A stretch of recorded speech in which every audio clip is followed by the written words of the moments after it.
falar em maturidade emocional, se considera uma pessoa com maturidade, assista essa reflexão do livro Maturidade Emocional de Frederico Matos.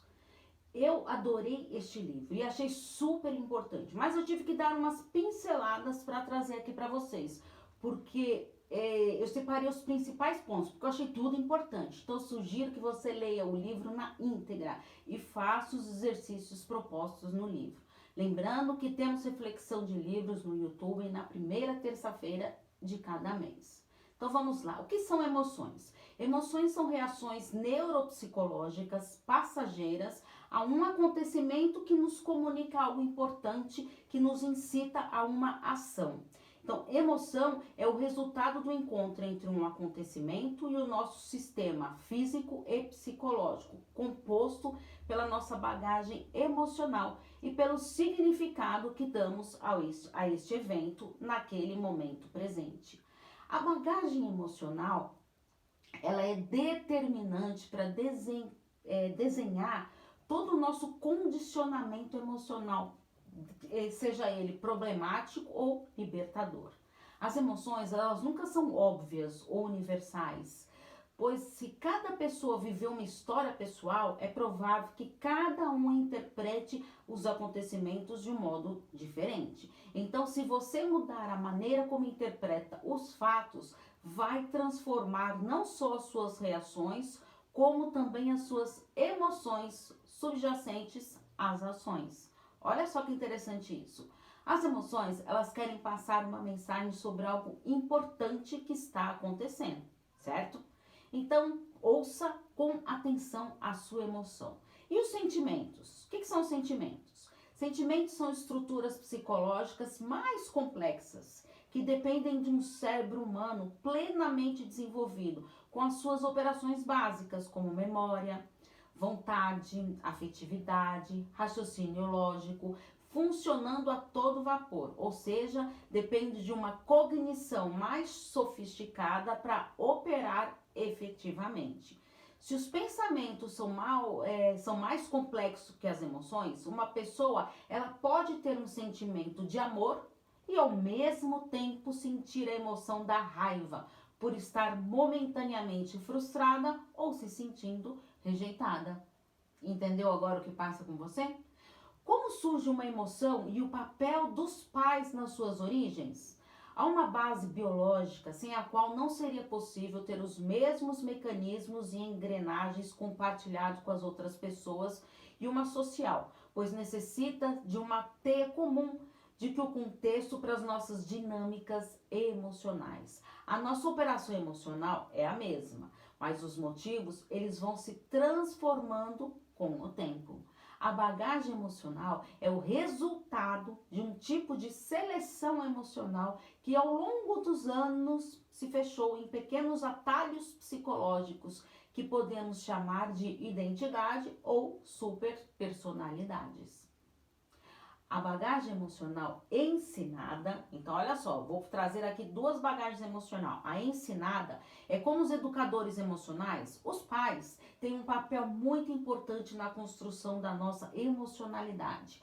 Aquilo que eles falam e explicam e repetem verbalmente tem o papel de construir a dimensão consciente que está na ponta da língua quando nos perguntam sobre os nossos valores morais.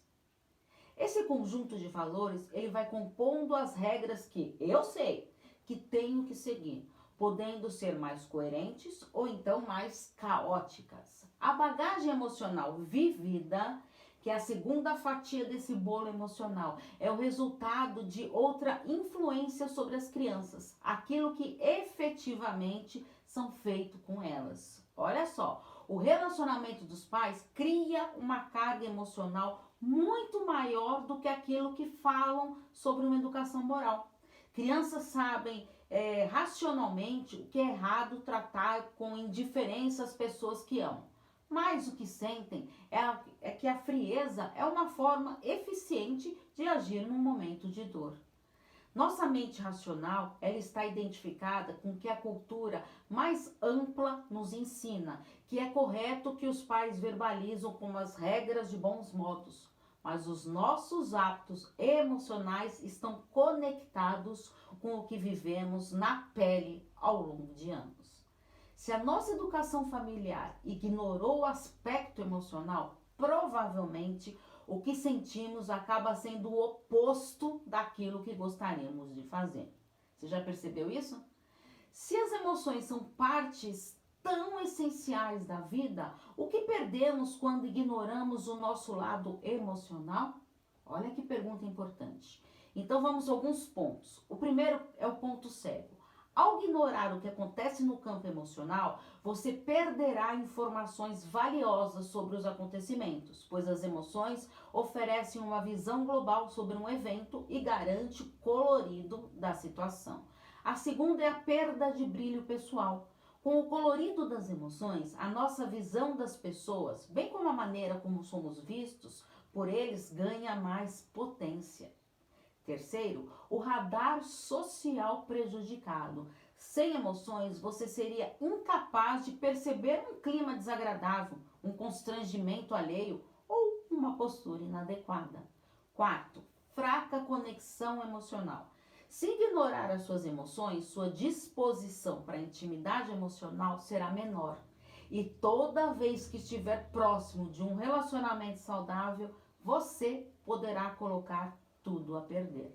Olha só como é importante isso. E o quinto, falta de tesão mesmo, pela vida dependente, que depende dessa conexão emocional. E o sexto ponto é a perda do traquejo social. Você não conseguirá ter uma desenvoltura, nem saber a hora de mudar, se reposicionar ou agir, ocorrendo o risco de ser inconveniente, inadaptado ou passivo. Então, a ideia da maturidade emocional é que as emoções chamadas negativas passem a ser vistas como aliadas do processo do autoconhecimento emocional. Portanto, todas as emoções são úteis, quer nos tragam dores ou não.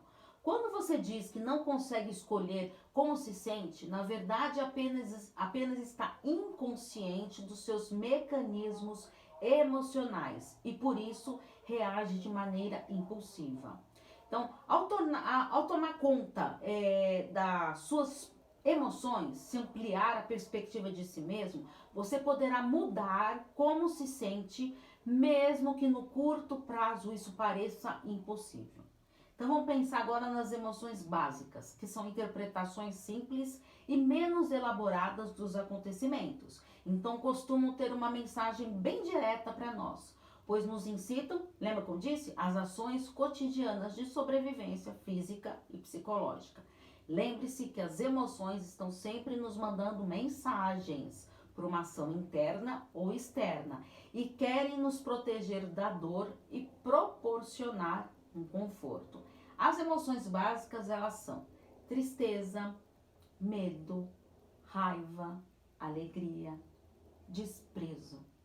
Sentimentos, o que são então os sentimentos? São intrinsecamente complexos e para uma análise mais profunda seria preciso entender o contexto da bagagem da pessoa envolvida, certo? Então agora eu vou dar alguns exemplos para vocês do que são os sentimentos, para você entender a diferença de emoções e sentimentos.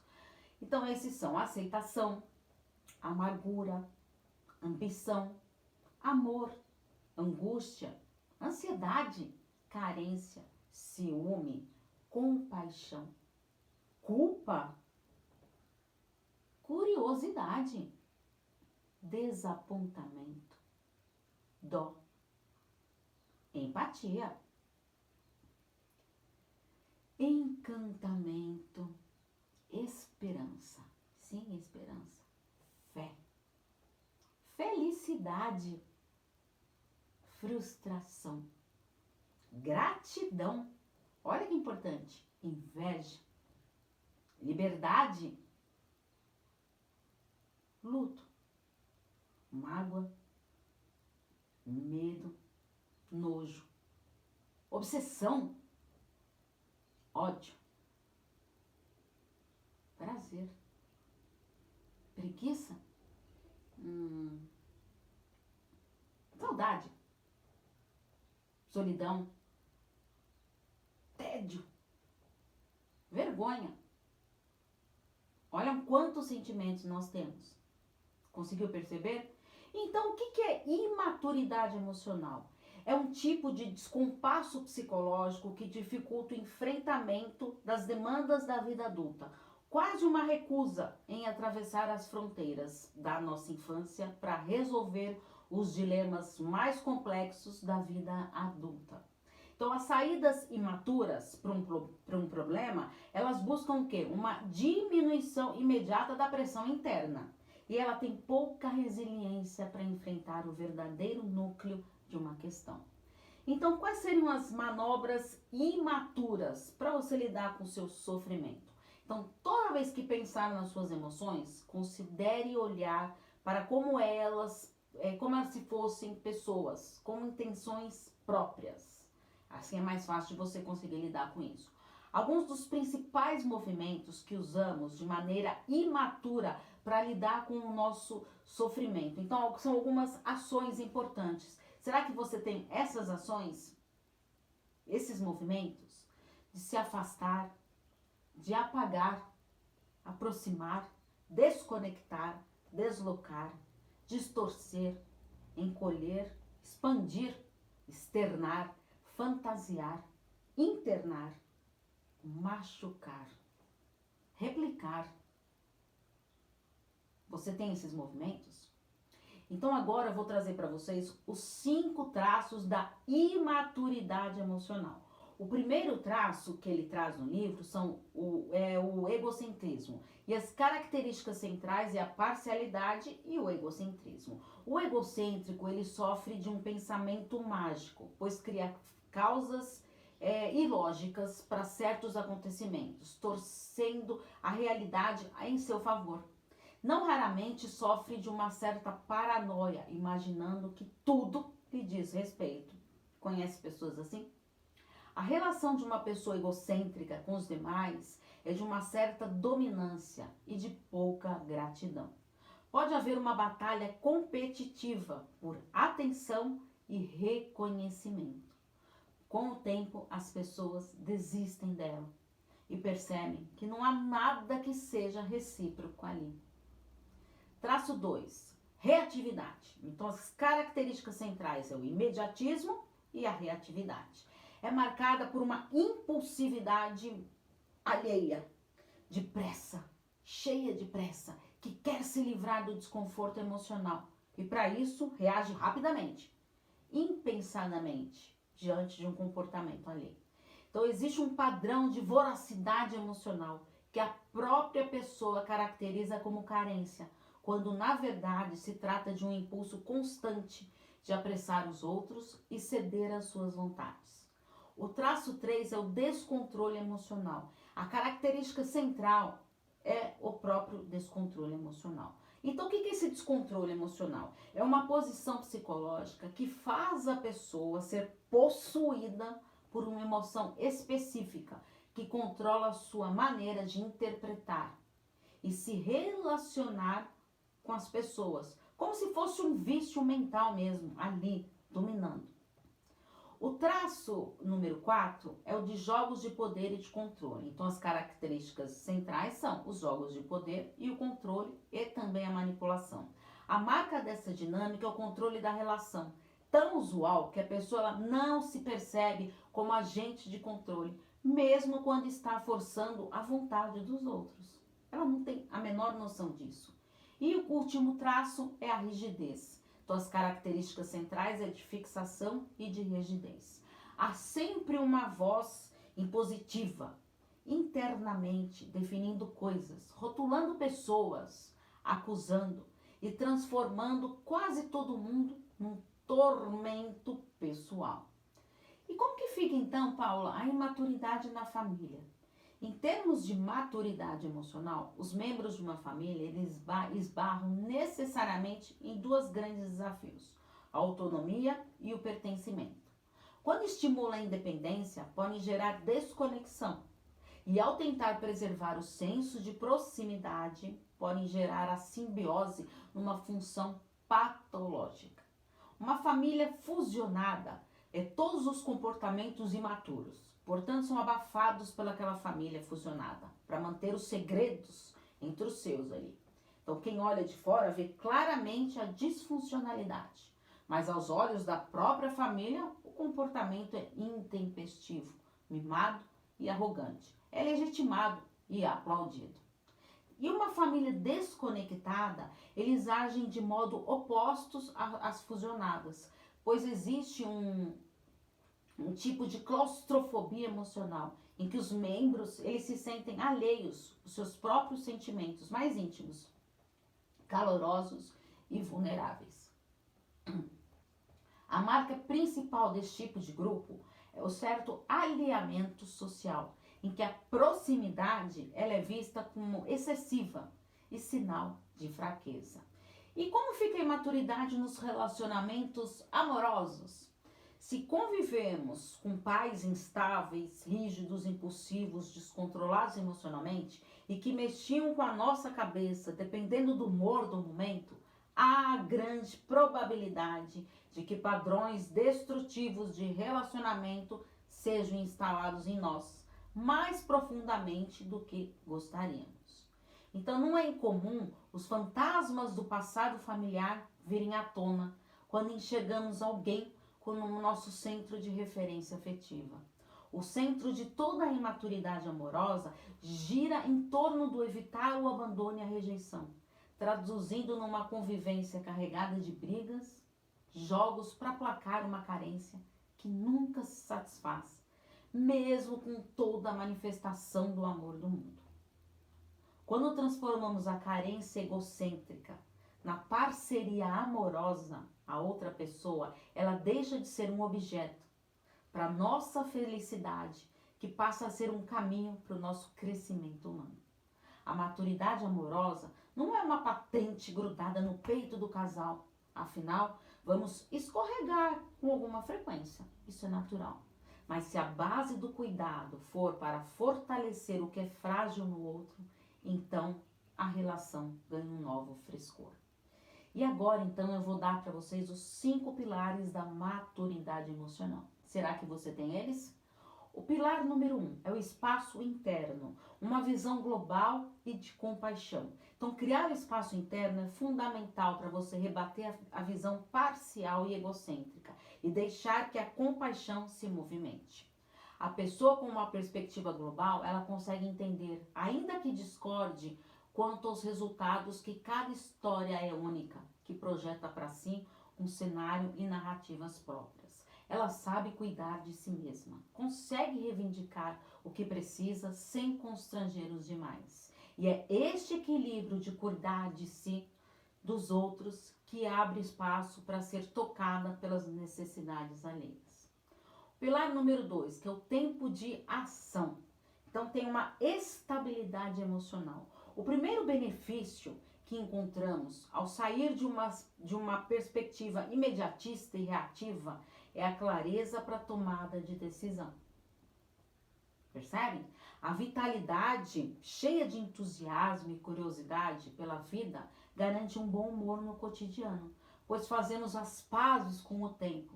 Não brigamos com o nosso presente, nem nos afligimos com o futuro, e deixamos que cada pessoa venha em seu próprio tempo, no seu próprio ritmo. E o pilar número 3, o equilíbrio emocional. Fluidez, gerenciamento emocional e uma integração afetiva intelectual. Então, para superar o hábito de ser dominado pelas próprias emoções, é preciso um treino de fluidez, que consiste em deixar que as emoções se aproximem e se afastem sem você se impressionar com elas. Para não se deixar impressionar por o ritmo das emoções, é preciso o quê? Familiaridade com as nossas mensagens emocionais, sem achar que elas são verdades finais. E o pilar número 4 é conexão relacional. Então, presença, liberdade e entrega. Para desfazer os vícios dos jogos de poder e controles, o maior desafio é relaxar e abrir mão da necessidade constante de vigiar o próprio comportamento dos outros. O resultado prático é uma pessoa que sabe se conectar genuinamente, assumindo os riscos, sim, exatamente isso, da intimidade, escolhendo estar ali aberta para tudo que vem no esteio dessa proximidade emocional. E o último pilar, de número 5, é o fluxo de personalidade, que consta com a sabedoria, abertura e complexidade. Para quebrar o pacto com a sua rigidez, você precisa começar a fazer perguntas. Mas não qualquer pergunta, mas com questionamentos apropriados sobre a natureza da realidade. A sua tranquilidade vem do desapego, do poder acolher sem dominar. Maturidade na vida cotidiana, lidando com problemas reais. Como que eu lido então com problemas reais? Qualquer pessoa adulta vai lidar com problemas de menor ou de maior complexidade, aceitando ou não os enfrentar. O teste real aparecerá em momentos de condições dramáticas, com algum tipo de privação, uma decepção, uma frustração, um adoecimento ou até uma morte. E vamos esperar que a pessoa madura faça o quê?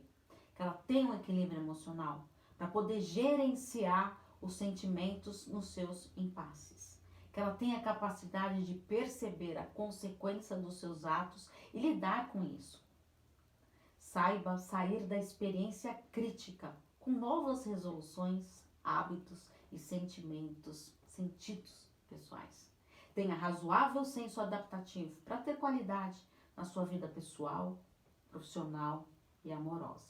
Então, para relembrar, primeiro é o espaço interno, que é a visão global e de compaixão, opondo-se à parcialidade e ao egocentrismo.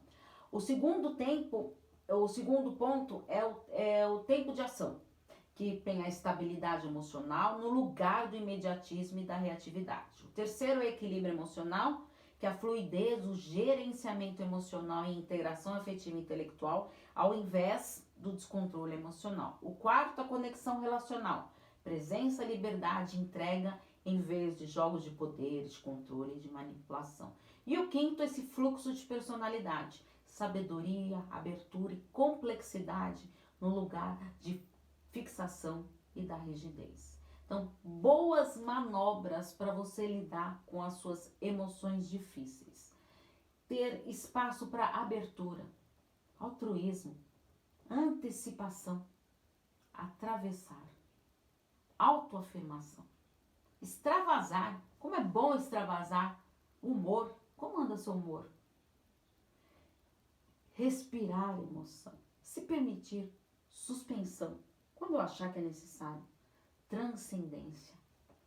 Então, para concluir, a maturidade emocional não é uma escalada como um gráfico que sempre sobe, mas um progresso, um processo que se aprofunda, que se amplia e se torna a sua maneira de viver mais robusta e interessante.